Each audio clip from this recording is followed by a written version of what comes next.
Hi friends, ഞാൻ ഹമീദ് ഫൈസി. നമ്മൾ ഇന്ന് പങ്കുവയ്ക്കുന്നത് 5ാം ക്ലാസ്സിലെ സോഷ്യൽ സയൻസിലെ 3ാമത്തെ അധ്യായമായ തൊഴിൽ വൈവിധ്യങ്ങൾ എന്ന പാഠഭാഗമാണ്. സമൂഹത്തിൽ നിലനിൽക്കുന്ന വിവിധതരം തൊഴിലുകൾ തിരിച്ചറിയുന്നതിനും പ്രത്യേകതകൾ അനുസരിച്ച് വിവിധ തൊഴിലുകളെ തരംതിരിച്ച് വിശകലനം ചെയ്യുന്നതിനുമാണ് തൊഴിൽ വൈവിധ്യങ്ങൾ എന്ന പാഠം ഊന്നൽ നൽകുന്നത്. പ്രതിഫലം, വരുമാനം, വരുമാന സ്രോതസ്സുകൾ തുടങ്ങിയവയും കാർഷിക തൊഴിൽ, കാർഷികേതര തൊഴിൽ, സ്വയം തൊഴിൽ എന്നിവയുമാണ് ഈ പാഠത്തിലെ പ്രധാന ആശയങ്ങൾ. ഇവയെപ്പറ്റി കൂടുതലായി നമുക്ക് ഈ അധ്യായത്തിലൂടെ മനസ്സിലാക്കാം. പാഠഭാഗം തുടങ്ങുന്നത് വീട്ടിലെ പൂന്തോട്ടം കൃത്യതയോടെ നനയ്ക്കുന്ന കീർത്തി എന്ന പെൺകുട്ടിയുടെ ചിത്രവുമായിട്ടാണ്. ദിവസേന വീട്ടിലെ പൂന്തോട്ടം കൃത്യതയോടെ നനയ്ക്കുന്നതിന് കീർത്തിക്ക് അച്ഛനും അമ്മയും മിഠായി സമ്മാനമായി നൽകുന്നു. അതുപോലെ തന്നെ വീട്ടിലെ തുണികൾ കൃത്യതയോടെ മടക്കി വയ്ക്കുന്നതിന് തേജസിൻ്റെ അച്ഛനും അമ്മയും കഥാപുസ്തകം സമ്മാനമായി നൽകുന്നു. ഈ 2 ചിത്രങ്ങളും നൽകിയതിനു ശേഷം പാഠഭാഗത്ത് കൊടുത്തിരിക്കുന്നത് ഒരു ചോദ്യമാണ്. മുകളിൽ കൊടുത്തിരിക്കുന്ന ചിത്രങ്ങൾ ശ്രദ്ധിച്ചുവല്ലോ. പൂന്തോട്ടം നനച്ചതിന് കീർത്തിക്ക് ലഭിച്ചത് എന്താണ്? ഉത്തരം എന്താണ്? പൂന്തോട്ടം നനച്ചതിന് കീർത്തിക്ക് ലഭിച്ചത് മിഠായിയാണ്. സമ്മാനമായി കീർത്തിക്ക് ലഭിച്ചത് മിഠായിയാണ്. അടുത്ത ചോദ്യം പാഠഭാഗത്ത് കൊടുത്തിരിക്കുന്നത് വീട്ടിലെ തുണികൾ മടക്കി വെച്ചതിന് മാതാപിതാക്കൾ എങ്ങനെയാണ് തേജസ്സിനെ അനുമോദിച്ചത്? കഥാപുസ്തകം സമ്മാനമായി നൽകിയാണ് വീട്ടിലെ തുണികൾ മടക്കി വെച്ചതിന് തേജസ്സിനെ അച്ഛനും അമ്മയും അഭിനന്ദിച്ചത്. തേജസ്സിന് കഥാപുസ്തകമാണ് അച്ഛനും അമ്മയും സമ്മാനമായി കൊടുത്തത്. അടുത്തതായി പാഠഭാഗത്ത് കൊടുത്തിരിക്കുന്നത് നിങ്ങളുടെ വീട്ടിലെ മുതിർന്നവർ ചെയ്യുന്ന ജോലിക്ക് പകരമായി എന്താണ് ലഭിക്കുന്നത്? വീട്ടിലെ മുതിർന്നവർ ചെയ്യുന്ന ജോലിക്ക് പകരമായി ലഭിക്കുന്നത് പ്രതിഫലമാണ്. അതിനുശേഷം പാഠഭാഗത്ത് 6 ചിത്രങ്ങൾ നൽകിയിട്ടുണ്ട്. എന്നിട്ട് ചോദ്യം ചോദിച്ചിരിക്കുന്നത് വിവിധ പ്രവർത്തനങ്ങളിൽ ഏർപ്പെട്ടുകൊണ്ടിരിക്കുന്ന വ്യക്തികളുടെ ചിത്രങ്ങളാണ് നൽകിയിരിക്കുന്നത്. ഓരോരുത്തരും എന്തെല്ലാം പ്രവർത്തനങ്ങളിലാണ് ഏർപ്പെട്ടുകൊണ്ടിരിക്കുന്നത്? ഇതാണ് ചോദ്യം. അവർ ഏർപ്പെട്ടുകൊണ്ടിരിക്കുന്നത് കച്ചവടം, അധ്യാപനം, ക്യാരംസ്, വോളിബോൾ, ചിത്രം വരയ്ക്കൽ, ആതുര സേവനം എന്നീ കാര്യങ്ങളാണ്. എന്തൊക്കെയാണ്? ആദ്യത്തെ ചിത്രം അധ്യാപനം, രണ്ടാമത്തേത് കച്ചവടം, മൂന്നാമത്തേത് ക്യാരംസ് കളിക്കൽ, 4 ആതുര സേവനം, 5-ാമത്തേത് ചിത്രം വരയ്ക്കൽ, 6-ാമത്തേത് വോളിബോൾ കളിക്കൽ. അടുത്ത ചോദ്യം പാഠഭാഗത്ത് കൊടുത്തിരിക്കുന്നത് ഇവയിൽ ഏതെല്ലാം പ്രവർത്തനങ്ങൾക്കാണ് പ്രതിഫലമായി പണം ലഭിക്കുന്നത്? ഏതൊക്കെയാണ്? അധ്യാപനം, കച്ചവടം, ആതുര സേവനം. ഇവയ്ക്കാണ് പ്രതിഫലമായി പണം ലഭിക്കുന്നത്. അടുത്ത ചോദ്യം ഏതെല്ലാം പ്രവർത്തനങ്ങൾക്കാണ് സമ്മാനം ലഭിക്കുന്നത്? സമ്മാനം ലഭിക്കുന്നത് ചിത്രരചന, ക്യാരംസ്, വോളിബോൾ എന്നിവയ്ക്കാണ് സമ്മാനം ലഭിക്കുന്നത്. നമ്മൾ ചെയ്യുന്ന ചില പ്രവർത്തനങ്ങൾക്ക് സമ്മാനവും ചിലതിന് പ്രതിഫലവും ലഭിക്കുന്നു. അധ്യാപനം, കച്ചവടം, ആതുര സേവനം തുടങ്ങിയ പ്രവർത്തനങ്ങളിലൂടെ വ്യക്തികൾക്ക് പ്രതിഫലമായി പണം ലഭിക്കുന്നു. വിവിധ സാമ്പത്തിക പ്രവർത്തനങ്ങളിൽ ഏർപ്പെട്ടതിൻ്റെ ഭാഗമായി ഒരു വ്യക്തിക്ക് നിശ്ചിത കാലയളവിൽ ലഭിക്കുന്ന പണമാണ് വരുമാനം എന്ന് പറയുന്നത്. മനസ്സിലായോ? എന്താണ് വരുമാനം? വരുമാനം എന്ന് പറയുന്നത് വിവിധ സാമ്പത്തിക പ്രവർത്തനങ്ങളിൽ ഏർപ്പെട്ടതിൻ്റെ ഭാഗമായി ഒരു വ്യക്തിക്ക് നിശ്ചിത കാലയളവിൽ ലഭിക്കുന്ന പണമാണ് വരുമാനം എന്ന് പറയുന്നത്. അടുത്തതായി പാഠഭാഗത്ത് പഠിപ്പു തീർന്നാൽ എന്നൊരു കവിതാഭാഗമാണ് കൊടുത്തിരിക്കുന്നത്. ചോദ്യരൂപേണയുള്ള ഒരു കവിത.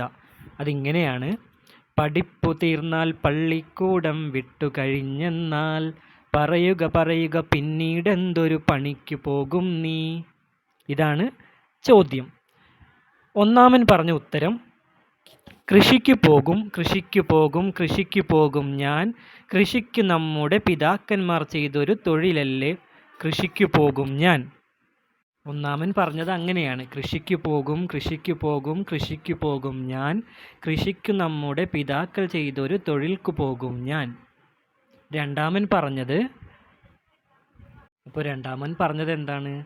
പണം മുടക്കി കോടിക്കണക്കിനു കച്ചവടത്തിനായി തുനിഞ്ഞിടും ഞാൻ, തൊഴിലിതിൽ നല്ലതു വേറൊന്നുണ്ടാമോ? രണ്ടാമൻ പറഞ്ഞത് പണം മുടക്കി കച്ചവടത്തിനായി പോകുമെന്നാണ്. അതുപോലെ മൂന്നാമൻ പറഞ്ഞത്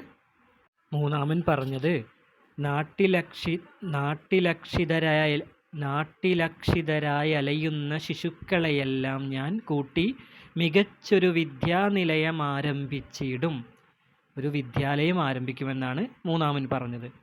നാലാമൻ പറഞ്ഞത് പഠിപ്പു തീർന്നാൽ പട്ടാളത്തിൽ പോയി ചേരും ഞാൻ, പടനായകനായി ഭാരതരാജ്യം പരിപാലിക്കും ഞാൻ. പട്ടാളത്തിൽ ചേരുമെന്നാണ് നാലാമത്തെ ആൾ പറഞ്ഞത്.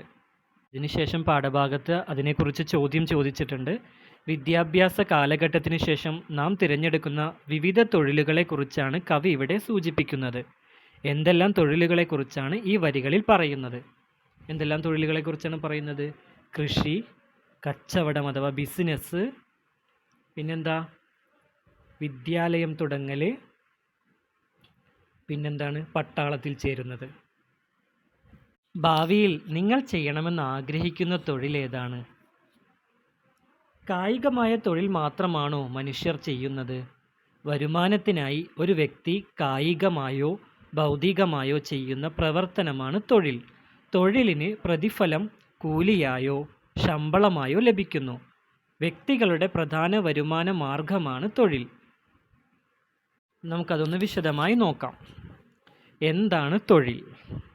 വരുമാനത്തിനായി ഒരു വ്യക്തി കായികമായോ ഭൗതികമായോ ചെയ്യുന്ന പ്രവർത്തനമാണ് തൊഴിൽ.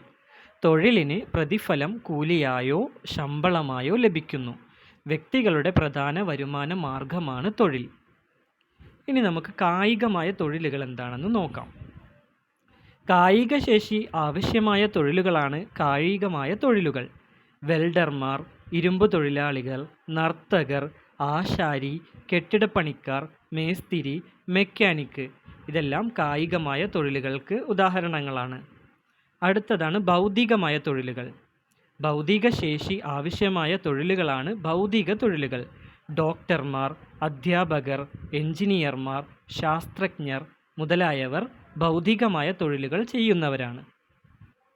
ഇനി നമുക്ക് കൂലിയും ശമ്പളവും എന്താണെന്ന് നോക്കാം. കരാർ പ്രകാരം സേവനങ്ങൾ നിർവഹിച്ചതിന് തൊഴിലുടമ തൊഴിലാളിക്ക് നൽകുന്ന പ്രതിഫലമാണ് കൂലി. മണിക്കൂറുകളുടെയോ ദിവസത്തിൻ്റെയോ അടിസ്ഥാനത്തിലാണ് കൂലി നിശ്ചയിക്കപ്പെട്ട് നൽകുന്നത്. എന്നാൽ പ്രതിമാസ അടിസ്ഥാനത്തിൽ ജീവനക്കാർ നിർവഹിക്കുന്ന ജോലിക്ക് തൊഴിലുടമ നൽകുന്ന പ്രതിഫലമാണ് ശമ്പളം. നിങ്ങളുടെ വീട്ടിൽ ആരൊക്കെയാണ് വരുമാനം ലഭിക്കുന്ന പ്രവർത്തനങ്ങളിൽ ഏർപ്പെടുന്നത്? നിങ്ങളുടെ കുടുംബാംഗങ്ങളുടെ തൊഴിലുകൾ പട്ടികപ്പെടുത്തുക. കുടുംബാംഗങ്ങളുടെ പേര്, അച്ഛൻ, അമ്മ, സഹോദരങ്ങളുണ്ടെങ്കിൽ ജ്യേഷ്ഠൻ, അവരുടെ പേര്, അതുപോലെ തന്നെ അവർ ചെയ്യുന്ന ജോലി എന്താണെന്ന് ഒരു പട്ടിക തയ്യാറാക്കുക. അടുത്തത് പാഠഭാഗത്ത് കൊടുത്തിരിക്കുന്നത് വരുമാന സ്രോതസ്സുകൾ. എന്താണ് വരുമാന സ്രോതസ്സുകൾ? നമുക്ക് ചുറ്റുമുള്ള ആളുകൾ വരുമാനം കൊണ്ട് നേടുന്നത് വിവിധ തരം തൊഴിലുകളിലൂടെയാണല്ലോ. നമുക്ക് ചുറ്റുമുള്ള ആളുകൾ വരുമാനം കൊണ്ട് നേടുന്നത് വിവിധ തരം തൊഴിലുകളിലൂടെയാണല്ലോ. കൃഷി, ബിസിനസ്, ബാങ്ക് നിക്ഷേപങ്ങൾ, ആസ്തികൾ എന്നിവയിൽ നിന്നും വരുമാനം ലഭിക്കുന്നുണ്ട്. ഇത്തരത്തിൽ വരുമാനം ലഭിക്കുന്ന അധ്വാനമോ വസ്തുവകകളോ ആണ് വരുമാന സ്രോതസ്സുകൾ. അടുത്തത് ആസ്തികൾ. വിവിധ രൂപത്തിലുള്ള ധനവിഭവങ്ങളാണ് ആസ്തികൾ എന്നറിയപ്പെടുന്നത്. കെട്ടിടങ്ങൾ, വസ്തുവകകൾ തുടങ്ങിയവ ആസ്തികൾക്ക് ഉദാഹരണങ്ങളാണ്. തുടർന്ന് പാഠഭാഗത്ത് കൊടുത്തിരിക്കുന്നത് വിവിധ വരുമാന സ്രോതസ്സുകൾ ചിത്രീകരിക്കുന്ന ഡയഗ്രം പൂർത്തിയാക്കുക എന്നാണ്. ഇതിൽ നമുക്ക് എന്തെല്ലാം ഉൾപ്പെടുത്താം? വരുമാന സ്രോതസ്സുകൾ എന്തെല്ലാമാണ്? തൊഴിൽ, കൃഷി, കച്ചവടം, ഓഹരി നിക്ഷേപങ്ങൾ, ബാങ്ക് നിക്ഷേപങ്ങൾ ഇവയെല്ലാം വരുമാന സ്രോതസ്സുകളാണ്. അടുത്തതായി പാഠഭാഗത്ത് കൊടുത്തിരിക്കുന്നത് വിവിധ സ്രോതസ്സുകളിൽ നിന്ന് ലഭിക്കുന്ന വരുമാനം പട്ടികപ്പെടുത്തിയിരിക്കുന്നത് ശ്രദ്ധിക്കൂ. വരുമാന സ്രോതസ്സും അതിൻ്റെ വരുമാനവും കൊടുത്തിട്ടുണ്ട്. ആദ്യം കൃഷി വരുമാന സ്രോതസ്സ് കൃഷിയിൽ നിന്ന് കിട്ടുന്ന വരുമാനമാണ് വിള. അടുത്തത് തൊഴിലിൽ നിന്ന് കിട്ടുന്ന വരുമാനമാണ് കൂലി അല്ലെങ്കിൽ ശമ്പളം. അടുത്തത് ബിസിനസ്സിൽ നിന്ന് കിട്ടുന്ന വരുമാനമാണ് ലാഭം.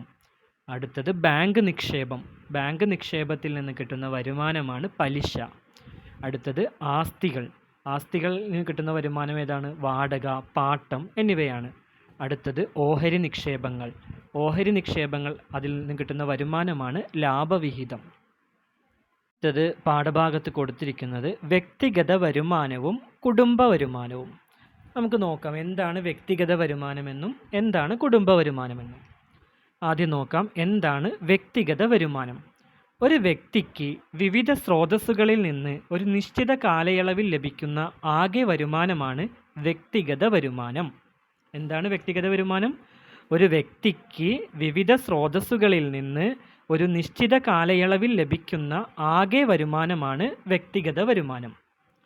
ഇനി നമുക്ക് നോക്കേണ്ടത് എന്താണ് കുടുംബ വരുമാനം.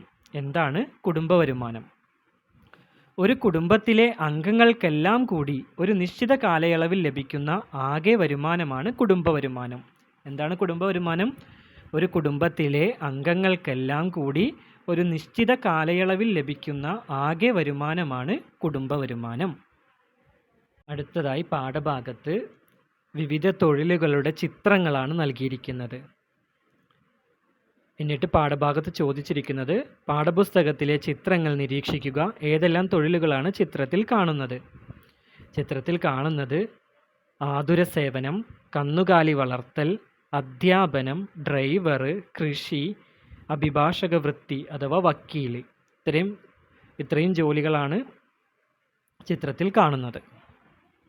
അടുത്തതായി പാഠഭാഗത്ത് കൊടുത്തിരിക്കുന്നത് കാർഷിക തൊഴിലുകളെക്കുറിച്ചും കാർഷികേതര തൊഴിലുകളെക്കുറിച്ചുമാണ്. ആദ്യം നമുക്ക് കാർഷിക തൊഴിലുകൾ നോക്കാം. പ്രകൃതി വിഭവങ്ങൾ ഉപയോഗപ്പെടുത്തി ഭക്ഷ്യവസ്തുക്കളുടെയും നാരുകളുടെയും ഉൽപ്പാദനത്തിനായി സസ്യങ്ങൾ വളർത്തുന്നത്, കന്നുകാലി വളർത്തൽ, മത്സ്യകൃഷി തുടങ്ങിയവ കാർഷിക തൊഴിലുകളാണ്. ഇന്ത്യയുടെ സമ്പദ് വ്യവസ്ഥയിൽ കൃഷി പ്രധാന പങ്ക് വഹിക്കുന്നു. ഇന്ത്യയിലെ മൊത്തം തൊഴിലാളികളിൽ 46.5% പേർ കൃഷിയിലും അനുബന്ധ പ്രവർത്തനങ്ങളിലും ഏർപ്പെട്ടുകൊണ്ടിരിക്കുന്നു. ഇത് 2022-23 കണക്ക് പ്രകാരമാണ്. അതുപോലെ നമുക്ക് കാർഷികേതര തൊഴിലുകളെക്കുറിച്ച് പരിചയപ്പെടാം.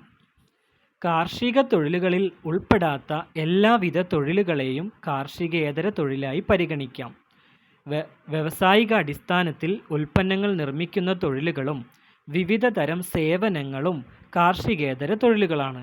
വസ്ത്രനിർമ്മാണം, കെട്ടിട നിർമ്മാണം, ബിസിനസ്, ബാങ്കിംഗ്, അധ്യാപനം, ഗതാഗതം, ഫാക്ടറി തൊഴിലുകൾ തുടങ്ങിയവ കാർഷികേതര തൊഴിലുകൾക്ക് ഉദാഹരണങ്ങളാണ്. അടുത്തതായി പാഠഭാഗത്ത് ചോദിച്ചിരിക്കുന്നത് നിങ്ങളുടെ വിദ്യാലയത്തിൽ കാർഷിക ക്ലബിൻ്റെ കീഴിൽ നടത്തുന്ന പ്രവർത്തനങ്ങൾ എന്തൊക്കെയാണ്? കുറിപ്പ് തയ്യാറാക്കുക. നമുക്കതൊന്ന് നോക്കാം. ആദ്യമായി സ്കൂളുകളിൽ പച്ചക്കറി തോട്ടം നിർമ്മിക്കുന്നു. അതുപോലെ തന്നെ സ്വന്തമായി കൃഷി ചെയ്യേണ്ടതിൻ്റെ ആവശ്യകത വിദ്യാർത്ഥികളെ ബോധ്യപ്പെടുത്തുന്നു. അടുത്തത് പരിസ്ഥിതി സംരക്ഷണത്തെക്കുറിച്ചുള്ള അവബോധം സൃഷ്ടിക്കുന്നു. അടുത്തത് വെള്ളം, വായു, മണ്ണ് എന്നിവ സംരക്ഷിക്കാൻ കുട്ടികളെ പ്രാപ്തരാക്കുന്നു. അടുത്തത് പരിസ്ഥിതി സൗഹൃദ വളർച്ചയും വികസനവും ഉറപ്പാക്കുന്നു. അടുത്തതായി പാഠഭാഗത്ത് കൊടുത്തിരിക്കുന്നത് നിങ്ങളുടെ ചുറ്റുപാടുകളിൽ കാണുന്ന തൊഴിലുകളെ കാർഷിക തൊഴിലുകളെന്നും കാർഷികേതര തൊഴിലുകളെന്നും തരംതിരിച്ച് പട്ടിക പൂർത്തിയാക്കുക. നമുക്ക് ആ പട്ടിക നോക്കാം. ആദ്യം കാർഷിക തൊഴിലുകൾ. ഏതൊക്കെയാണ് കാർഷിക തൊഴിലുകൾ? നെൽകൃഷി, മത്സ്യകൃഷി, കന്നുകാലി വളർത്തൽ, പച്ചക്കറി കൃഷി, പട്ടുനൂൽ കൃഷി, കമ്പിളി, പരുത്തി ഇവയുടെ ഉൽപ്പാദനം ഇവയെല്ലാം കാർഷിക തൊഴിലുകൾക്ക് ഉദാഹരണങ്ങളാണ്. അടുത്തത് കാർഷികേതര തൊഴിലുകൾ. കച്ചവടം, കെട്ടിട നിർമ്മാണം, ബിസിനസ്, ബാങ്കിംഗ്, അധ്യാപനം, ഗതാഗതം ഇവയെല്ലാം കാർഷികേതര തൊഴിലുകളാണ്. അടുത്തതായി പാഠഭാഗത്ത് സ്വയം തൊഴിലിനെ കുറിച്ചാണ് കൊടുത്തിരിക്കുന്നത്. സിബിയുടെ മാതാപിതാക്കൾ സ്റ്റാർ പിക്കിൾസ് എന്ന പേരിൽ അച്ചാർ യൂണിറ്റ് നടത്തി വരികയാണ്. സ്വന്തമായി തൊഴിലില്ലാതിരുന്ന സാഹചര്യത്തിൽ സർക്കാരിൻ്റെ സഹായത്തോടു കൂടി തുടങ്ങിയ ഈ തൊഴിൽ സംരംഭം ലാഭകരമായി മുന്നോട്ട് പോയിക്കൊണ്ടിരിക്കുന്നു. സിബിയുടെ കുടുംബത്തിൻ്റെ വരുമാന മാർഗം എന്നതിനോടൊപ്പം 10ഓളം കുടുംബങ്ങൾക്ക് ഈ സംരംഭത്തിലൂടെ തൊഴിൽ നൽകുന്നു. കുറിപ്പ് കേട്ടല്ലോ, കുറിപ്പ് വായിച്ചല്ലോ. ഇത്തരത്തിലുള്ള തൊഴിൽ സംരംഭങ്ങൾ വ്യക്തികൾ ഒറ്റയ്ക്കും കൂട്ടായും നടത്തുന്നത് ശ്രദ്ധയിൽപ്പെട്ടിട്ടുണ്ടോ? ഏതെങ്കിലും തൊഴിലുടമയുടെ നിയന്ത്രണത്തിലല്ലാതെ സ്വതന്ത്ര സാമ്പത്തിക പ്രവർത്തനത്തിലൂടെ ഉപജീവനം നടത്തുന്നതിനെയാണ് സ്വയം തൊഴിൽ എന്ന് പറയുന്നത്. സ്വയം തൊഴിലിൽ ഏർപ്പെടുന്ന വ്യക്തി തൻ്റെ സംരംഭത്തിൻ്റെ ഉടമസ്ഥതയും അതേ അവസരത്തിൽ ഒരു തൊഴിലാളിയുടെ എല്ലാ ഉത്തരവാദിത്തവും നിർവഹിക്കുന്നു. സ്വയം തൊഴിലിൽ വ്യക്തികൾ കൂടുതലും ഒറ്റയ്ക്കാണ് അവരുടെ സംരംഭം കൈകാര്യം ചെയ്യുന്നത്. അതിൽ നിന്നും ലഭിക്കുന്ന വരുമാനത്തിൻ്റെ പൂർണ്ണ അവകാശി സ്വയം തൊഴിൽ സംരംഭകർ മാത്രമായിരിക്കും. നിങ്ങളുടെ പ്രദേശത്ത് വ്യക്തികൾ ഒറ്റയ്ക്കോ കൂട്ടായോ നടത്തുന്ന പലചരക്ക് കടകൾ, തുന്നൽ കടകൾ, പലഹാരക്കടകൾ തുടങ്ങിയവ കാണാറില്ലേ? ഇതൊക്കെ സ്വയം തൊഴിൽ സംരംഭത്തിന് ഉദാഹരണങ്ങളാണ്. മറ്റു ചില ഉദാഹരണങ്ങൾ എന്തൊക്കെയാണ്? അടുത്തതായി പാഠഭാഗത്ത് 4 ചിത്രങ്ങളാണ് കൊടുത്തിരിക്കുന്നത്. എന്നിട്ട് ചോദ്യം ചോദിച്ചിരിക്കുന്നത് ചുവടെ നൽകിയിരിക്കുന്ന ചിത്രങ്ങൾ നിരീക്ഷിച്ച് അവ ഏത് തൊഴിലുമായി ബന്ധപ്പെട്ടിരിക്കുന്നുവെന്ന് എഴുതി ചേർക്കുക. ഇതാണ് ചോദിച്ചിരിക്കുന്നത്. ആദ്യമായിട്ട് കൊടുത്തിരിക്കുന്നത് തുന്നൽ ജോലിയാണ്, തയ്യലുമായി ബന്ധപ്പെട്ടതാണത്. രണ്ടാമത്തേത് ബാഗ് നിർമ്മാണം, പേപ്പർ ബാഗ് നിർമ്മാണം, ബാഗ് നിർമ്മാണമൊക്കെയാണ് രണ്ടാമത്തെ ചിത്രം. മൂന്നാമത്തേത് പ്രിൻറ്റിംഗ് ആണ്. നാലാമത്തേത് അച്ചാർ നിർമ്മാണമാണ്. രാജ്യത്തിൻ്റെ സാമ്പത്തിക വളർച്ചയിൽ സ്വയം തൊഴിൽ സംരംഭങ്ങൾ വഹിക്കുന്ന പങ്ക് വളരെ വലുതാണ്. അതിനായി സ്വയം തൊഴിൽ സംരംഭങ്ങൾ പ്രോത്സാഹിപ്പിക്കുന്നതിന് സർക്കാർ വിവിധ പദ്ധതികൾ നടപ്പിലാക്കി വരുന്നു. നമുക്ക് ചില സ്വയം തൊഴിൽ പദ്ധതികളെക്കുറിച്ച് പരിചയപ്പെടാം. അതിൻ്റെ ഗുണഭോക്താക്കൾ ആരൊക്കെയാണെന്നും നോക്കാം. ആദ്യമായി നവജീവൻ പദ്ധതി. നവജീവൻ പദ്ധതിയുടെ ഗുണഭോക്താക്കൾ മുതിർന്ന പൗരന്മാരാണ്. അടുത്തത് കൈവല്യ. കൈവല്യ എന്ന പദ്ധതിയുടെ ഗുണഭോക്താക്കൾ ഭിന്നശേഷിക്കാരാണ്. അടുത്തത് ശരണ്യ. ശരണ്യ എന്ന സ്വയം തൊഴിൽ പദ്ധതിയുടെ ഗുണഭോക്താക്കൾ വനിതകളാണ്. അടുത്തത് ജീവനം. ജീവനം എന്നത് കുറ്റകൃത്യങ്ങൾക്ക് ഇരയായി മരണപ്പെടുന്നവരുടെ ആശ്രിതർക്ക് കൊടുക്കുന്ന ജോലിയാണ്. ഇനി നമുക്ക് ഈ പദ്ധതികളെക്കുറിച്ചൊന്ന് വിശദമായിട്ട് നോക്കാം. ആദ്യത്തേത് നവജീവൻ പദ്ധതി. 50 വയസ്സിനും 65 വയസ്സിനും മധ്യേയുള്ള മുതിർന്ന പൗരന്മാർക്കാണ് ഈ പദ്ധതിയുടെ ഗുണഭോക്താക്കൾ. 50 വയസ്സിനും 65 വയസ്സിനും മധ്യേയുള്ള മുതിർന്ന പൗരന്മാരാണ് ഈ പദ്ധതിയുടെ ഗുണഭോക്താക്കൾ. അടുത്തത് ശരണ്യ എന്ന പദ്ധതി. സ്ത്രീകൾക്കായി മാത്രം നടപ്പിലാക്കി വരുന്ന സാമൂഹ്യ സുരക്ഷാ പദ്ധതിയാണിത്. വിവാഹമോചനം നേടിയ വനിതകൾ, പട്ടികവർഗ വിഭാഗത്തിലെ അവിവാഹിതരായ അമ്മമാർ, തൊഴിൽ രഹിതരായ വിധവകൾ, ഭിന്നശേഷിക്കാർ, കിടപ്പിലായ രോഗികളുടെ ഭാര്യമാർ എന്നിവർക്കാണ് ഈ പദ്ധതി പ്രകാരം ആനുകൂല്യങ്ങൾ ലഭിക്കുന്നത്. അടുത്തത് ജീവനം. അതിക്രമത്തിന് ഇരയായി ഗുരുതരമായി പരിക്കേറ്റവർ, കുറ്റകൃത്യത്തിന് ഇരയായി കൊല്ലപ്പെട്ടവരുടെ ആശ്രിതരുടെ ഭാര്യ, ഭർത്താവ്, അവിവാഹിതരായ മകൻ, മകൾ എന്നിവർക്ക് സ്വയം തൊഴിൽ കണ്ടെത്തുന്നതിനായി സാമൂഹ്യ നീതി വകുപ്പ് നടപ്പാക്കുന്ന പദ്ധതിയാണിത്. അടുത്തത് കൈവല്യ. കൈവല്യ എന്ന പദ്ധതി 21 വയസ്സിനും 55 വയസ്സിനും ഇടയിൽ പ്രായമുള്ള ഭിന്നശേഷിക്കാർക്കായുള്ള തൊഴിൽ പുനരധിവാസ പരിപാടിയാണിത്. സ്വയം തൊഴിൽ സംരംഭങ്ങൾക്കായി പലിശരഹിത വായ്പ നൽകുന്നു. പദ്ധതിയുടെ പേരാണ് കൈവല്യ. അടുത്തതായി പാഠഭാഗത്ത് കൊടുത്തിരിക്കുന്നത് തുടർ പ്രവർത്തനങ്ങളാണ്. അതിൻ്റെ അകത്ത് സാമൂഹ്യ ശാസ്ത്ര ക്ലബിൻ്റെ പ്രവർത്തനങ്ങളുടെ ഭാഗമായി നിങ്ങളുടെ സമീപത്തുള്ള കർഷകരുമായി അഭിമുഖം നടത്തി കാർഷിക തൊഴിലാളികളുടെ വൈവിധ്യത്തെക്കുറിച്ച് ഒരു ലഘു വിവരണം തയ്യാറാക്കുക. ഇതാണ് ചോദ്യം. നമുക്കതൊന്ന് നോക്കാം. കാർഷിക തൊഴിലാളികളുടെ വൈവിധ്യം. കർഷകർ കൃഷി ചെയ്യുന്നതിനോടൊപ്പം കോഴി വളർത്തൽ, മൃഗപരിപാലനം, മത്സ്യബന്ധനം മുതലായ തൊഴിലുകളിൽ ഏർപ്പെടുന്നു. ഇതാണ് കാർഷിക തൊഴിലാളികളുടെ വൈവിധ്യം എന്നതുകൊണ്ട് അർത്ഥമാക്കുന്നത്. അടുത്തതായി, നിങ്ങളുടെ പ്രദേശത്തുള്ള തൊഴിൽ സംരംഭകരുമായി അഭിമുഖം നടത്തുക. അഭിമുഖത്തിനായുള്ള ചോദ്യാവലി ടീച്ചറുടെ സഹായത്തോടെ തയ്യാറാക്കുക. എന്തെല്ലാം ചോദ്യങ്ങൾ നമ്മൾ അതിൽ ഉൾപ്പെടുത്തണം? നമുക്കതൊന്ന് നോക്കാം. നിങ്ങൾ ഒറ്റക്കാണോ ഗ്രൂപ്പായിട്ടാണോ സംരംഭം ആരംഭിച്ചത്? ഈ സംരംഭം തുടങ്ങാൻ നിങ്ങളെ പ്രേരിപ്പിച്ചത് എന്താണ്? നിങ്ങളുടെ ജോലിയെക്കുറിച്ച് വിവരിക്കാമോ? നിങ്ങളുടെ ജോലിയിൽ നേരിടുന്ന വെല്ലുവിളികൾ എന്തെല്ലാം? നിങ്ങളുടെ ഏറ്റവും വലിയ ശക്തി എന്താണ്? ഈ സംരംഭം വിജയിപ്പിക്കാൻ എന്തെല്ലാം ചെയ്യാം? നിങ്ങൾ എങ്ങനെയാണ് സാധനങ്ങൾ വിൽക്കുന്നത്? സോഷ്യൽ മീഡിയ ഉപയോഗിക്കാറുണ്ടോ? ഇത്രയും ചോദ്യങ്ങൾ ടീച്ചറുടെ സഹായത്തോടെ തയ്യാറാക്കുന്ന. ഈ ചോദ്യങ്ങളെല്ലാം തന്നെ നമുക്ക് തൊഴിൽ സംരംഭകരുമായി അഭിമുഖം നടത്തുമ്പോൾ ചോദിക്കാൻ കഴിയുന്ന ചോദ്യങ്ങളാണ്. ഇത്രയുമാണ് ഈ പാഠഭാഗത്തുള്ളത്. ഇതെല്ലാവർക്കും മനസ്സിലായെന്ന് കരുതുന്നു. അപ്പോൾ നമുക്ക് മറ്റൊരു പാഠഭാഗത്ത് വീണ്ടും കാണാം. Okay, thanks.